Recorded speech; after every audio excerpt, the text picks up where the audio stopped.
حضرت عبداللہ بن مسعود رضی اللہ تعالیٰ عنہ سے روایت ہے، حضور پاک صلی اللہ علیہ وسلم نے ارشاد فرمایا، اللہ پاک نے ہر بیماری کے لیے دعا نازل فرمائی ہے، بس گائے کا دودھ پیا کرو کیونکہ یہ ہر قسم کے درختوں پر چڑھتی ہے۔ فرمان مصطفیٰ صلی اللہ علیہ وآلہ وسلم، بازار میں غلہ اناج لا کر بیچنے والا خدا کی طرف سے روزی دیا جائے گا اور ذخیرہ اندازی کرنے والا لعنت میں گرفتار ہوگا۔ فرمان مصطفیٰ صلی اللہ علیہ وآلہ وسلم، برائی کے بعد نیکی کر لو، یہ اسے مٹا دے گی۔ فرمان مصطفیٰ صلی اللہ علیہ وآلہ وسلم، وضو ہونے کے باوجود وضو کرے گا اس کے لیے 10 نیکیاں لکھی جائیں گی۔ سبحان اللہ۔ فرمان مصطفیٰ صلی اللہ علیہ وآلہ وسلم، جو شخص ہر رات سورہ یاسین پڑھنے پر پابندی کرے گا پھر وہ مر جائے تو شہادت کی موت مرے گا۔ حضرت ربی معوذ بن افرا رضی اللہ تعالیٰ عنہ نے ابو عبیدہ محمد بن عمار بن یاسر رضی اللہ عنہ سے کہا، میرے بیٹے، اگر تم حضرت محمد مصطفیٰ صلی اللہ علیہ وآلہ وسلم کو دیکھ لیتے تو یہی سمجھتے کہ چمکتا ہوا سورج دیکھ لیا ہے۔ سبحان اللہ۔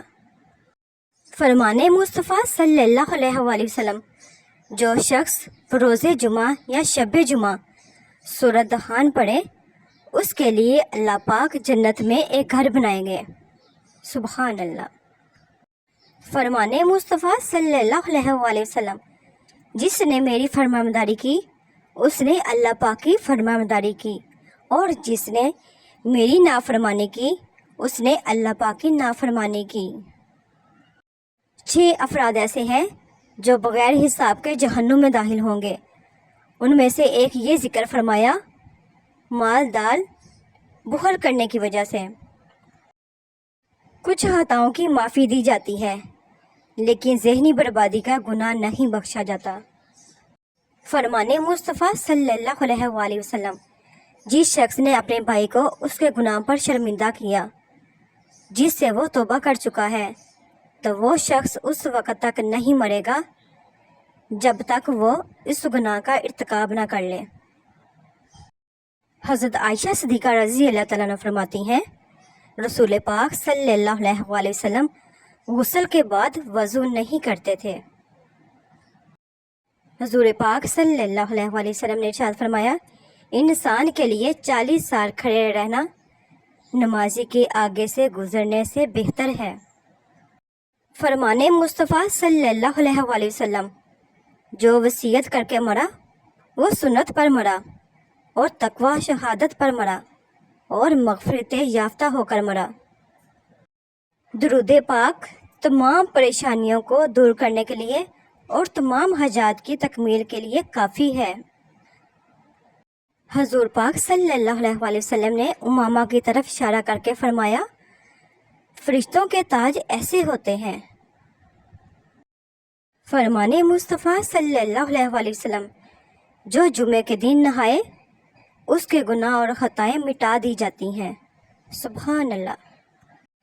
درود پاک پڑھنے کی وجہ سے بندہ آسمان اور زمین میں قابل تعریف ہو جاتا ہے۔ سبحان اللہ۔ فرمان مصطفیٰ صلی اللہ علیہ وآلہ وسلم، بے شک جمعے کے دن غسل کرنا گناہوں کو بالوں کی جڑوں سے بھی نکال دیتا ہے۔ اللہ پاک نے جانوروں سے بڑے بڑے کام لیے ہیں۔ چیونٹی، ایک چیونٹی نے حضرت سلیمان علیہ السلام کی فوج کا رخ بدل دیا تھا۔ کوا، ایک کوے نے انسان کو دفنانے کا طریقہ سکھایا۔ ہاتھی، ایک ہاتھی نے خانہ کعبہ کو گرانے سے انکار کر دیا۔ ایک ہدہد پوری قوم کے مسلمان ہونے کا سبب بن گیا تھا۔ طواف کعبہ کی ابتدا کیسی ہوئی؟ زمین سے پہلے پانی ہی پانی تھا۔ قدرتی طور پر 2000 سال پہلے کعبے کی جگہ اس پر سفید جھاگ پیدا ہوا۔ کچھ روز میں اس کو پھیلا کر زمین کر دیا گیا۔ پھر جب فرشتوں کو اللہ پاک نے آدم علیہ السلام کی پیدائش کی خبر دی تو انہوں نے اپنا خلافت کے استحقاق یعنی حقدار ہونے کا دعویٰ پیش کیا اور حضرت آدم علیہ السلام کی پیدائش کی حکمت پوچھی۔